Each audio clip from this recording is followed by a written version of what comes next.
जो मैंने आपको बताया था कि फ़ेक बनवाए जाते हैं इलेक्शन कमीशन के थ्रू एक स्पेसिफिक हलके के लिए, ये उनके ऊपर वो दर्ज कर देंगे। फलां बंदे ने हमें 5000 दिया है, हमने उसे आईडी कार्ड दे दिया। अब आईडी कार्ड का वो क्या करते हैं, आईडी कार्ड को बैलेट पेपर्स के ऊपर दर्ज करते हैं, वहाँ से दर्ज करके उसके हिस्से का वोट वो खुद डालते हैं। क्या आप जानते हैं कि रिगिंग का मतलब क्या है? मेरा नहीं ख्याल कि आप में से बहुत सारे लोग इसके बारे में जानते होंगे। पाकिस्तान के अंदर आजकल आपको एक वर्ड बहुत ही ज़्यादा सुनने को मिल रहा है। आप टीवी ओपन कर लें, फेसबुक ओपन कर लें, यूट्यूब ओपन कर लें, आप कोई से भी सोशल प्लेटफॉर्म ओपन करते हैं तो आपको वहाँ पर एक ही वर्ड सुनने को मिलता है, वो है धांधली। तो आज के इस टॉपिक के अंदर हम बात करेंगे धांधली का असल मायने क्या है, ये किस किस तरह से होती है और इसके अंदर हमें किन किन मराहिल से गुजरना पड़ता है, और ऐसी बातें या ऐसी चीज़ें जो कि आज तक हमारे सामने खुलकर नहीं आ सके, इंशाल्लाह आज उस पर हम डिस्कस करेंगे। और ये सारे की सारी जो बातें हैं इन पर सील से हम इंशाल्लाह बात करेंगे अबरार साहब के साथ, जो कि आज हमारे इस वीडियो का हिस्सा है। अबरार साहब, मेरा आपसे पहला क्वेश्चन ये है कि धांधली का मतलब क्या है और ये किस तरह से होती है? इसकी एक जो थोड़ी सी हिस्ट्री है स्टार्टिंग से बता दें, या सीधे लफ्जों में कहा जाए तो ये कितनी किस्मों की होती है, किस किस तरह से की जाती है? जी देखें, अभी पिछले दिनों 8 फरवरी को पाकिस्तान में जनरल इलेक्शंस हुए थे और उसके बाद जो सबसे ज़्यादा ज़ेरे बहस चीज़ है वो धांधली है। अब धांधली, काफ़ी लोगों को इसके बारे में सिर्फ इतना ही पता होता है कि इलेक्शन के रिजल्ट्स में थोड़ी हेरा फेरी हो जाती है या कुछ फेक तरीके से वोट्स डाले जाते हैं, लेकिन लोग इसके बारे में ज़्यादा नहीं जानते। तो धांधली में कुछ ऐसी चीज़ें भी आती हैं जो लोगों को नहीं पता। तो धांधली को इंग्लिश में कहा जाता है वोट रिगिंग। वोट रिगिंग का वर्ड भी काफ़ी लोगों ने आई थिंक नहीं सुना होगा। तो वोट रिगिंग इसे बोला जाता है, या इसे इलेक्टोरियल करप्शन भी बोला जाता है। तो इलेक्टोरियल करप्शन या वोट रिगिंग कैसे की जाती है, इसके बारे में हम आज थोड़ा सा ऑडियंस को बताएंगे। तो इलेक्टोरियल करप्शन करने के लिए काफ़ी सारे मेथड्स का यूज़ किया जाता है जो ग्राउंड लेवल से स्टार्ट होते हैं। ग्राउंड लेवल का मतलब है कि मकामी सतह से। और मकामी सतह से वो कैसे स्टार्ट होते हैं, यानी कि इलेक्शन से पहले जो धांधली स्टार्ट की जाती है, तकरीबन हर कंट्री में, खासकर एशिया की कंट्रीज में कुछ ऐसे गांव होते हैं जहां पे एक ऐसा बंदा होता है जिसे वहां का सरप्रस्त माना जाता है। और पाकिस्तान में से आप लोगों ने आमतौर पे सुना होगा वडेरे। अब जो वडेरे होते हैं ये धांधली कैसे स्टार्ट करते हैं, यानी कभी इलेक्शन भी नहीं आया होता और ये वडेरे अपनी धांधली शुरू कर देते हैं। ये ऐसे करते हैं, ये किसी भी पॉलिटिकल पार्टी के साथ कोलैब करते हैं, यानी उनसे ये पैसे खाते हैं या पावर यूज़ करते हैं। यानी कि जब इलेक्शन हो जाएंगे, अगर वो पावर में आ जाता है, अगर वहाँ पे कोई बंदा है वो MNA की सीट पे है या MPA की सीट के ऊपर है, तो अगर वो बाद में पावर में आ जाता है, ये फिर क्या करेंगे, उसकी पावर का यूज़ करेंगे। उसकी पावर का, या हो सकता है कि उन्होंने उसके साथ कोई ऐसा प्रॉमिस किया हो कि हम आपको कमीशन दिया करेंगे, किसी भी तरह की हेल्प हो सकती है। अब वहाँ पे फ़ायदा कौन ले रहा है, वो वडेरे। और वडेरे वो करते क्या, आमतौर पे वो जबर करते हैं लोगों पर। पाकिस्तान में भी काफ़ी ऐसे गाँव हैं, अभी भी हमारे सिंध की तरफ हैं मोस्टली। तो सिंध से आप सब लोगों को बेहतर तरीके से पता है कि एक ही पार्टी क्यों हर बार जीत जाती है। तो वहाँ पे ये चीज़ चलती है, वहाँ पे वडेरा राज बहुत ज़्यादा चलता है। अभी पंजाब में भी कुछ हैं गांव ऐसे जहाँ पे वडेरा राज चलता है, बलोचिस्तान में भी है, KPK में ये चीज़ कम है। जो वडेरा राज है ये क्या करते हैं, ये प्रॉमिस करते हैं किसी सियासतदान के साथ और फिर ये लोगों को कहते हैं कि आपने इसे ही वोट देना है। अगर कोई बंदा मना करता है, पहली बात है इनको कोई मना नहीं करता, बिल्कुल, क्योंकि इनकी दहशत होती है, इनको कोई मना नहीं करता। अगर कोई मना करता है, ये उसे जबरन कहते हैं कि हम तुम्हें या तो कोई नुकसान पहुंचाएंगे या आपकी फैमिली को ब्लैकमेल करेंगे। तो इस तरीके से वो लोगों को डरा देते हैं। मतलब पहला स्टेप जो है वो यहाँ से स्टार्ट होता है, यहाँ से लोगों को फोर्स किया जाता है कि आपने इस पार्टी को वोट देना है किसी भी सूरत में, नहीं तो इसका जो आपको बदला है वो किसी और सूरत में देखने को मिल सकता है जो कि नुकसानदेह हो सकता है। बिल्कुल ऐसे ही है। और इसके अलावा क्या क्या कुछ होता है उस पर एक नज़र डाल लें। इसके अलावा और भी काफ़ी सारे मेथड्स यूज़ किए जाते हैं और दूसरे नंबर पे जो सबसे ज़्यादा यूज़ किया जाता है वो वोट बाइंग है। वोट बाइंग में क्या है, वोट्स को खरीदा जाता है। अब खरीदा कैसे जाता है, ये तो बहुत कॉमन है, ये हर बंदे को पता है, वोट खरीदे जाते हैं। ये तो हमारे इधर, हाँ, हमारे भी इलेक्शन से पहले आपने सुना होगा, सारे लोगों को हम जानते भी हैं, पर्सनली देखा भी है कि उन्होंने वोट को ख़रीदा है। पैसे देने के लिए यहाँ पे आए थे लोग, वो अब उसका नाम तो नहीं ले सकते, वो तो हमारे सल्के से उसको बहुत बुरी तरीके से हार देखने को मिली है। तो ये तो कॉमन है, हर बंदे को पता है कि पैसे यहाँ तो 5-5 हज़ार दिया गया है, आपको पता होगा। मोस्टली उन्हीं लोगों ने लिया जो मजदूर हैं, जो दिहाड़ीदार तबका है, अच्छे अच्छे भले लोगों ने भी लिए हैं, मोस्टली लेडीज़ जो हैं उनको टारगेट बनाया गया है इस चीज़ को। जी, वोट बाइंग की जो प्राइस थी वो इस बार आई थिंक 5000 तक भी सेल हुआ है। 2500 से 5000 तक इतने में वोट खरीदे हैं काफ़ी पार्टीज़ ने। एक तो ये चीज़ इसमें की जाती है, ये भी धांधली में ही आती है। लोग इसे धांधली में नहीं रखते, लेकिन है ये भी धांधली। उसके बाद फिर जो असल धांधली स्टार्ट होती है वो होती है पोलिंग स्टेशंस पर, और उसके बाद नेक्स्ट फिर इलेक्शन कमीशन जो होता है वहाँ पे की जाती है। लोग असल में समझते हैं धांधली को कि जब रिजल्ट्स आ जाते हैं उसमें हेरा फेरी कर लेना, वो ही धांधली है। लेकिन अभी जो हमने पहले बताई है, जबरन वोट लेना, फिर वोट बाइंग करना, वो भी धांधली की किस्म है। अच्छा, कुछ चीज़ें हैं जैसा कि आजकल वीडियोज़ आ रही हैं, बहुत सारी वीडियोज़ वायरल हो रही हैं, उसके अंदर एक चीज़ है कि धांधली तो नहीं हो रही, लेकिन ये कि धांधली करवाई जा रही है ज़बरदस्ती।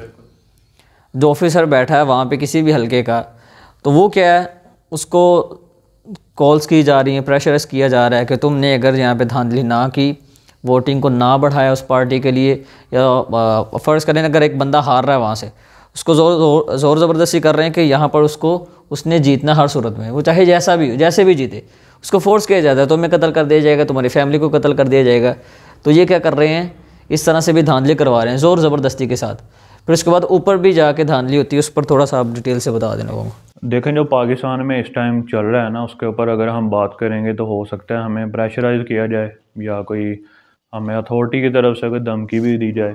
ये तो कॉमन है ना पाकिस्तान में। हम बात कर रहे हैं जनरल, हम पूरी वर्ल्ड की बात कर रहे हैं कि ये की कैसे जाती है। हमारा ये मकसद है कि ये धांधली की कैसे जाती है। अगर हम यहाँ पे ये बताएंगे पाकिस्तान में क्या क्या चल रहा है, तो वो फिर आपको पता है जो वो तो फिर जाहिर सी बात है नुकसानदेह होगा। बेशक हमारा चैनल बहुत बड़ा नहीं है, लेकिन ये है कि अब कोई भी चीज़ जब किसी तक पहुँचती है तो फिर वो नहीं छोड़ती, किसी को भी नहीं छोड़ती। बिल्कुल ऐसे ही। तो पाकिस्तान के ऊपर बहस करना तो इस टाइम पॉसिबल नहीं है, लेकिन हम जो रियलिटी बता रहे हैं, धांधली इन्हीं तरीक़ों से की जाती है। उसके बाद जो पोलिंग में मैंने कहा था कि पोलिंग में कैसे धांधली की जाती है। पोलिंग में ऐसे होता है, अगर तो इलेक्शन कमीशन साथ मिला हुआ है तो वो फिर किसी स्पेसिफिक एरिया के लिए या स्पेसिफिक हलके के लिए, जैसे हमारा इधर NA 102 था, तो जो स्पेशल हलका होता है वो वहाँ पे क्या करेंगे कि बेल्ट पेपर्स जो आते हैं इलेक्शन कमीशन की तरफ से, अब बेल्ट पेपर्स के ऊपर सबने वोट डाला होगा, देखने वालों ने, उनको पता होगा, वहाँ पे अंगूठा भी लगता है और उसके अलावा ID कार्ड नंबर, यानी कि सारा कुछ वेरीफाई करते हैं। अगर इलेक्शन कमीशन पहले से ही मुलविस हो इसमें, तो फिर वो बेल्ट पेपर्स एक्स्ट्रा बनाते हैं, एक्स्ट्रा बेल्ट पेपर्स बनाते हैं और उसके ऊपर फेक आइडेंटिटीज़ होती हैं। मतलब ये कि अगर एक एरिया के अंदर फ़र्ज़ करें 1 लाख लोग हैं, तो वो 2 लाख की तादाद का काउंट करके वहाँ पे भेजते हैं। बिल्कुल, अगर 1 लाख वोटर्स हैं तो हो सकता है अगर उन्होंने धांधली करनी है, अगर 20,000 उन्होंने फेक बनाने हैं, तो वो फेक आइडेंटिटीज जो होती है ना, वो लगाएंगे वहाँ पे। सही, यानी कि वो लोग वहाँ पे एग्जिस्ट नहीं करते, जिनको वहाँ पे वो बेल्ट पेपर्स के ऊपर वो उनके लिए बना देंगे बेल्ट पेपर्स। जैसा कि एक पिछले दिनों भी वीडियोज़ आ रही थी, वो लोग जिन्होंने वोट डाला ही नहीं, या वो पाकिस्तान के अंदर है ही नहीं, या वो दूसरे शहरों से हैं, या फ़र्ज़ करें आजकल तो ये चीज़ हुई है ना कि जैसा कि यहाँ पे 102 है ना, 102 का जो हलका है, यहाँ पर जो लोग उनका वोट कहाँ पे बना दिया, 100 वाले में, 108 वाले में बना दिया। तो इस तरह से लोगों को बहुत ज़्यादा दूर फेंक दिया गया। तो जो लोग वोट नहीं डालने आए तो उसका भी उन्होंने उसके अंदर वो काउंट कर ली। वीडियोज़ आई हैं जो हम लोगों ने देखी हैं। ये चीज़ भी होती है इसमें। और अब वहाँ पे क्या करते हैं पोलिंग में, जब वोटिंग हो जाती है, उसका टाइम ख़त्म हो जाता है, तो उसके बाद वो क्या करते हैं, यहाँ पे काफ़ी तरह की ना धांधली की जाती है इस टाइम। अगर तो इसमें किसी स्पेसिफिक पोलिंग के ऊपर हो रही है, यानी कि अब देखें कुछ ऐसे हलके होते हैं वहाँ पे ये स्टेट लेवल पे नहीं करवाई जाती, यानी कि स्टेट लेवल पे इलेक्शन कमीशन भी मुलव्वस नहीं होता। जो काम वहाँ पे किए जाते हैं वो किसी एक हलके में किए जाते हैं। अब वहाँ पे हो सकता है कि किसी की पावर बहुत ज़्यादा है, उसके डर से हो रही है, या वहाँ का जो पोलिंग का अमला है वो उसके साथ मिला है, वहाँ पे जो उम्मीदवार है ना, जो इलेक्शन पे खड़ा है, उसके साथ मिलके हो सकता है पोलिंग के स्पेसिफिक पोलिंग के एजेंट्स। तो ये काफ़ी सूरतें हो सकती हैं इसकी। तो अब वहाँ पे किया क्या जाता है, एक तो जैसे मैंने बताया फेक बैलेट पेपर्स बनाए जाते हैं। जब पोलिंग हो जाती है फिर उन फेक बैलेट पेपर्स के ऊपर वो ठप्पे लगाते हैं और उसे जिसे भी उन्होंने जितवाना है उसके हक में उसे काउंट कर देना। फिर वहाँ से जब लगे ना इनको कि हमारा जो उम्मीदवार है वो हारने लगा है, यानी कि वो हारने लगा है, फिर ये क्या करेंगे, ये वहाँ पे उसका जो कंपटीटर है या जितने भी उसके कंपटीटर्स हैं उनमें से जो भी टॉप के ऊपर जा रहा है ना, जो जीत रहा है, उसके वोट्स को फजूल में ये वेस्ट कर देंगे, जला देंगे, उसको तोड़ देंगे, बॉक्सेस होते हैं तोड़ देंगे या उठा के ले जाते हैं, जो आजकल चल रहा है, जो हम देख रहे हैं। जी असल में जो बॉक्सेस होते हैं ना उनके ऊपर सील लगी होती हैं। जब वो एंड पे कोई इलेक्शन कमीशन की तरफ से कोई बंदा अपनी तसल्ली नहीं करता, उस सील को ओपन नहीं करते, तो तब तक ये ऐसे होता है। जो फेक बैलेट पेपर्स हैं उसके खुद ही टप्पे लगा कर उसमें डाल देंगे। और दूसरा, फिर अगर अमला मिला हो ना, वहाँ का सारे लोग मिले हैं, अफसरान मिले हैं, फिर वो क्या करेंगे, वो फेक काउंटिंग करेंगे। अब फेक काउंटिंग में कैसे करेंगे कि जो बंदा टॉप के ऊपर जा रहा है उसके वोट्स को ज़ाया कर देंगे।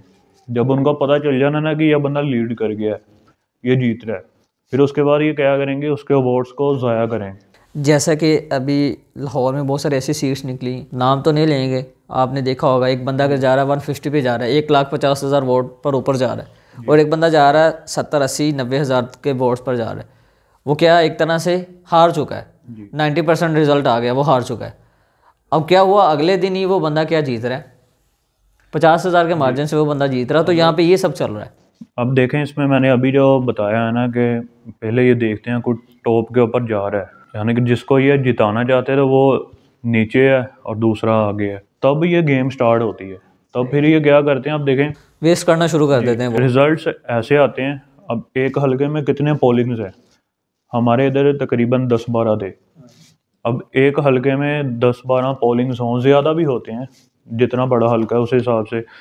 तो अब 10 में से फॉर एग्जांपल 6 का रिज़ल्ट आ गया, एक उम्मीदवार जा रहा है टॉप के ऊपर और दूसरा जिसे वो जितवाना चाहते हैं ना धांधली से, वो पीछे है। अब वहाँ से ये अपनी गेम स्टार्ट करेंगे। गेम ऐसे स्टार्ट करेंगे, जो बाकी पोलिंग्स हैं, यानी कि 4 बाकी हैं, उन 4 के ऊपर भी उस बंदे ने नीचे रहना था। अच्छा, तो तब ये क्या करते हैं, वहाँ पे जो बाकी 4 हैं, फिर उसमें से ये शुरू करते हैं अपनी गेम। उसमें से ये ऐसे करते हैं, या तो काउंटिंग में कर देंगे, इनका ज़ाया कर देंगे वोट्स को, उसके जो टॉप के ऊपर जा रहा था उसके वोट्स को ज़ाया करेंगे, या वहाँ पे कुछ फेक वोट्स को ऐड किया जाएगा उन बक्सों में, फेक जो एक्स्ट्रा बैलेट पेपर, जी, जो एक्स्ट्रा बैलेट पेपर्स। अब ये जो बैलेट पेपर्स होते हैं, ये आपने अक्सर सुना होगा, फलां बंदे ने हमें 5,000 दिया है, हमने उसे आईडी कार्ड दे दिया। अब आईडी कार्ड का वो क्या करते हैं, आईडी कार्ड को बैलेट पेपर्स के ऊपर दर्ज करते हैं, वहाँ से दर्ज करके उसके हिस्से का वोट वो खुद डालते हैं। अब देखें, कोई ऐसे किसी को 5,000 तो नहीं देता। आपने अक्सर सुना होगा कि पिछले इलेक्शन में, आई थिंक मुझे याद है, एक न्यूज़ आई थी किसी हलके से ने, एक पोलिंग स्टेशन से काफ़ी ज़्यादा आईडी कार्ड बरामद हुए थे। ये सारे आईडी कार्ड्स का क्या करते हैं, आप देखें, जो बाकी बच जाते हैं, ये उनके आईडी कार्ड्स अगर इनके पास हों, या इन्होंने जो एम्प्टी वो बनाए हुए हैं, जो मैंने आपको बताया था कि फेक बनवाए जाते हैं इलेक्शन कमीशन के थ्रू एक स्पेसिफिक हलके के लिए, ये उनके ऊपर वो दर्ज कर देंगे, उन आईडी कार्ड्स को उसके ऊपर दर्ज करेंगे और वो वोट काउंट कर देंगे। यानी कि जब आगे कहीं जाएगा भी काउंटिंग के लिए, तो उनको लगेगा वाकई ये बंदे ने वोट दिया था। सही सही। ऐसे ये चलता है। फिर उसके बाद जो नेक्स्ट धांधली होती है, वो होती है रिजल्ट्स में रद्दोबदल के साथ। अब ये रिज़ल्ट में रद्दोबदल कैसे करते हैं, ये तो हमें बेहतर तरीके से पता चल गया है सब पाकिस्तानियों को, तो आजकल न्यूज़ में भी काफ़ी आ रहा है। रिज़ल्ट्स में ये रद्दोबदल ऐसे करते हैं, हर पोलिंग के ऊपर से जब काउंटिंग होती है तो फॉर्म 45 दिया जाता है। अब जो फॉर्म 45 होता है ना, ये हर पोलिंग स्टेशन का होता है, यानी कि हर पोलिंग स्टेशन का एक फॉर्म दिया जाता है। ये जब उस पोलिंग स्टेशन में सारी काउंटिंग हो जाती है, तो तब ये जारी किया जाता है उसके रिज़ल्ट्स, यानी कि एक पोलिंग के जो रिज़ल्ट्स हैं उसे फॉर्म 45 के ज़रिए दिया जाता है। उसके बाद फिर नेक्स्ट जो फाइनलाइज होता है ना रिज़ल्ट, जिसे इलेक्शन कमीशन सरकारी सतह के ऊपर बताता है कि इस हलके में ये बंदा जीत चुका है, उसे 47 बोला जाता है, फॉर्म 47। अब ये वहाँ पे भी, इसमें भी चेंजिंग हो सकती है। फॉर्म 45 के जो रिज़ल्ट्स होते हैं उसे कंप्यूटराइज प्रिंट किया जाता है, और फिर उसके बाद ये इन सब जितने भी पोलिंग्स होते हैं सबको मिला के जो जारी किया जाता है वो फॉर्म 47 है। तो जो 45 में इनके जो उम्मीदवार हैं वो हार जाएं, इनके उम्मीदवार हार जाएं, जो हतमी है ना, जो सरकारी है, वो तो इलेक्शन कमीशन ने जारी करना है। 45 पोलिंग के ऊपर है, वो इन्होंने करने हैं इलेक्शन कमीशन ने 47। ये अब क्या करेंगे, 45 में इनके उम्मीदवार हार चुके हैं जिनके साथ इनकी डील हुई थी। अब ये फिर नेक्स्ट क्या करेंगे, 47 के ऊपर उनको जितवा देंगे। इस तरीके से ये सारी जो धांधली है या वोट रिगिंग है वो की जाती है। फराज साहब, ये तो बहुत ज़बरदस्त हो गया, आपने बहुत अच्छे से एक्सप्लेन किया। अच्छा, एक लास्ट क्वेश्चन है, उसके बारे में बता दें मुझे। जैसा कि आरफ अलवी साहब ने एक ट्वीट की है, उसके अंदर उन्होंने बताया कि इलेक्ट्रॉनिक मशीन का होना बहुत ज़्यादा ज़रूरी है, अगर वो होती तो ऐसी धांधली नहीं होनी थी। और अब इसी तरह बहुत सारी कंट्रीज़ इलेक्ट्रॉनिक मशीन का यूज़ इलेक्ट्रॉनिक वोटिंग मशीन का इलेक्ट्रॉनिक वोटिंग मशीन का यूज़ करती चली आ रही हैं, और अब वो दोबारा से कन्वर्ट हो रही हैं बैलेट पेपर की तरफ। तो इसके बारे में आप क्या कहेंगे और लोगों को इसके बारे में क्या बताना चाहेंगे? आखिर ये क्यों हो रहा है, या अगर इलेक्ट्रॉनिक मशीन होगी तो ये क्यों ज़रूरी है? जी, इलेक्ट्रॉनिक वोटिंग मशीन या इसे ईवीएम भी बोला जाता है। ईवीएम ये काफ़ी सारी कंट्रीज़ पहले यूज़ कर चुकी हैं, और इसमें मोस्टली यूरोपियन कंट्रीज़ हैं। अभी इस बार इंडिया भी यूज़ करने जा रहा है उसे। तो ऐसा नहीं है कि उसमें धांधली नहीं हो सकती, उसमें भी हो सकती है। अब उसमें तो इससे भी इजी है धांधली करना। इलेक्ट्रॉनिक है ना जी, वो इलेक्ट्रॉनिक है, कंप्यूटराइज है, एक सर्वर के ऊपर है। अब उसमें कैसे की जाती है कि अगर हमारे इदारे मुलविस हों, हमारा इलेक्शन कमीशन मुलविस हो किसी भी कंट्री का, हम ओनली पाकिस्तान का नहीं कह रहे, किसी भी कंट्री का, अगर उसमें अथॉरिटीज़ वो करवाना चाहती हैं धांधली, तो उसमें भी करवा सकती हैं। कंप्यूटराइज रिजल्ट हैं, उन्हें क्रैक किया जा सकता है, साइबर अटैक किया जा सकता है उसके ऊपर। कोई थर्ड पार्टी कंट्री भी कर सकती है, यानी कि कोई भी कंट्री भी कर सकती है, बिना पता चले हैक करके वो और दो बदल करते रहे। जी। कोई इंडिविजुअल हैकर भी कर सकता है, जिसे बहुत अच्छी हैकिंग आती है, वो भी। जैसे कि आजकल आपका लैपटॉप हैक हुआ होता है, या व्हाट्सएप आपकी हैक हुई होती है, फेसबुक हैक हुई होती है, या इंस्टाग्राम हैक हुआ होता है, हमें नहीं पता होता, लेकिन सामने वाला बंदा उसको देख रहा होता है, मोनिटर कर रहा होता है, उसमें अगर वो चाहे तो रद्द बदल भी कर सकता है वो। जी देखें, जैसे टेक्नोलॉजी अपग्रेड हो रही है, तो वैसे ही ये हैकिंग की ट्रिक्स भी अपग्रेड हो रही हैं, हैकिंग के मेथड्स भी जदीद हो रहे हैं। बिल्कुल। तो ये हैकिंग कर लेते हैं आजकल। तो ऐसे है कि आपकी व्हाट्सएप हैक हो जाती है, आपको पता ही नहीं होता, अगला बंदा उसे यूज़ कर रहा है, आपको पता ही नहीं है। बिल्कुल। ये मोस्टली जो अनसिक्योर व्हाट्सएप्स हैं, अनसिक्योर जो जीबी व्हाट्सएप हैं, उनमें ये होता है मोस्टली। तो ये तो अलग टॉपिक है, इसके ऊपर हम किसी और वीडियो में बात करेंगे। बाकी ईवीएम जो है उसके ऊपर भी कह लें कि धांधली ना हो, ऐसा 100% पॉसिबल नहीं है। उसके ऊपर भी हो सकती है, उसे भी क्रैक किया जा सकता है। तो ये डिपेंड करता है हमारी अथॉरिटीज़ के ऊपर, हमारी कंट्री के ऊपर। ये इदारे हमारे या कोई भी अथॉरिटीज़ करवाना चाह रही हैं, तो फिर तो कोई इसे रोक नहीं सकता। अगर कोई स्पेसिफिक हलके में ये की जा रही है, तो उसे फिर आप कंप्लेन वगैरह करके रुकवा सकते हैं। अगर आपको लग रहा है कि आपके हलके में की जा रही है, आप उसकी कंप्लेन करें, आप उसे रुकवा सकते हैं। ये सब तो चलता रहेगा पाकिस्तान की 75 साल तारीख़ के अंदर। इसी तरह जो भी बंदा आया है पाकिस्तान के अंदर, आवाज़ उठाई है, जिसने लोगों को जगाने की कोशिश की है, उसे हमेशा के लिए सुला दिया गया है। अगर हम बात करते चलें कायद-ए-आज़म मोहम्मद अली जिन्ना, जो कि हमारे लीडर हैं, जिनकी वजह से आज हम इस पाकिस्तान के अंदर बड़े फ़ख्र से बैठे हैं, ज़िंदा बैठे हैं। बेशक मुर्दों की सी मिसाल है हमारी, लेकिन ये है कि यहाँ पर जो भी बंदा हक़ के लिए आवाज़ उठाता है या लोगों के लिए कुछ करना चाहता है, उसकी आवाज़ को दबा दिया जाता है। इस कौम ने तो कायद-ए-आज़म की बहन को नहीं छोड़ा था, जिन्ना फ़ातिमा को नहीं छोड़ा था। उनके साथ क्या क्या किया उन्होंने, कैसे कैसे इल्ज़ामात लगाए बद किरदार का। खैर, ये तो फिर इमरान ख़ान है। और आज की जो जनरेशन है ये मानती है कि अगर कोई लीडर हो तो ऐसा हो। बाकी ये है कि हर एक बंदे का अपना पॉइंट ऑफ व्यू है, वो किसी को भी सपोर्ट कर सकता है। वो चाहे तो नून लीग को सपोर्ट करे, एमक्यूएम को करे, टीएलपी को करे, या इस्लामी जमात इस्लामी या जमात इस्लामी को करे।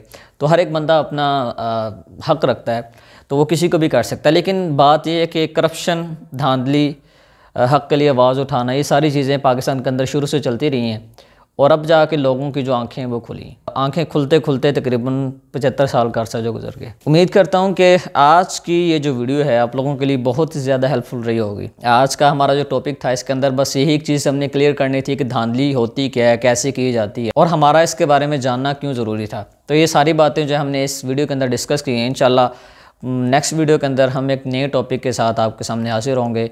मिलते हैं नेक्स्ट वीडियो में। दुआ में याद रखिएगा। अल्लाह निगहबान।